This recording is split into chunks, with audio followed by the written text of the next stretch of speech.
Easy method, simple ingredients. என்ன ரெசிபியாக இருக்கும்? Don't think. புளிக்குழம்பு முட்டை போட்டு எப்படி பண்ணுறதுன்னு பார்க்கலாமா? ஒரு பேன் எடுத்துக்கலாம். நல்லெண்ணெய் 1.5 கரண்டி போட்டுக்கிங்க. வெந்தயம் கொஞ்சமாக சேர்த்துக்கலாம். சின்ன வெங்காயம் கட் பண்ணி சேர்த்துட்டு சால்ட்டு போட்டு வதக்கி விட்டுறலாம். இது கூடவே பொடியை கட் பண்ண மல்லி இலை, 3 பழ தக்காளி பொடியை கட் பண்ணி சேர்த்து வதக்கி விட்டுறலாம். புளிக்குழம்புக்கு யூஸ் பண்ணுற மிளகாய் பொடி, மஞ்சள் பொடி சேர்த்து மிக்ஸ் பண்ணிடலாம். 3 பழ தக்காளி ஜாரில் அரைச்சி சேர்த்துட்டு தக்காளியோட ராஸ்மெல் போகிற வரைக்கும் குக் பண்ணிடலாம்.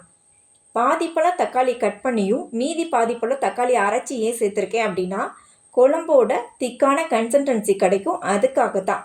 ஒரு நெல்லிக்காய் அளவு புளிக்கரைசல் சேர்த்துட்டு ஜாரில் 1 டம்ளர் தண்ணி சேர்த்து கழுவி ஊற்றிடலாம். தேவையான அளவு சால்ட்டு செக் பண்ணி பார்த்துட்டு சேர்த்துக்கலாம். குழம்பு கொதித்து திக்கான கன்சிஸ்டன்சி வந்த பிறகு காமூடி தேங்காய் அரைச்சி சேர்த்துட்டு ஒரு 10 நிமிஷம் கொதிக்க விட்டு ஸ்டவ் அப்படி லோ ஃப்ளேம்லேயே வச்சுட்டு முட்டையை உடச்சி உள்ளே சேர்த்துடலாம். 5 நிமிஷம் லோ ஃப்ளேம்லேயே குக் பண்ணணும். அப்போ தான் முட்டை நல்லா குக் ஆகும். ஒரு 5 நிமிஷம் ஸ்டவ் ஆஃப் பண்ணிவிட்டு ஒரு 10 நிமிஷம் அப்படியே ரெஸ்ட் விட்டு கரண்டி யூஸ் பண்ணுங்கள். அப்போ தான் எக்கு உடையாமல் குழம்புலையும் கலக்காமல் சாப்பிட்றதுக்கு நல்லா இருக்கும். நல்லா சுட சுட சாதம் போட்டு முட்டையை எடுத்து வச்சு புளிக்குழம்போடு சேர்த்து பிசைஞ்சு சாப்பிட்டா சூப்பர் தாங்க. ட்ரை பண்ணிடுங்க. தேங்க்ஸ் ஃபார் வாட்சிங்.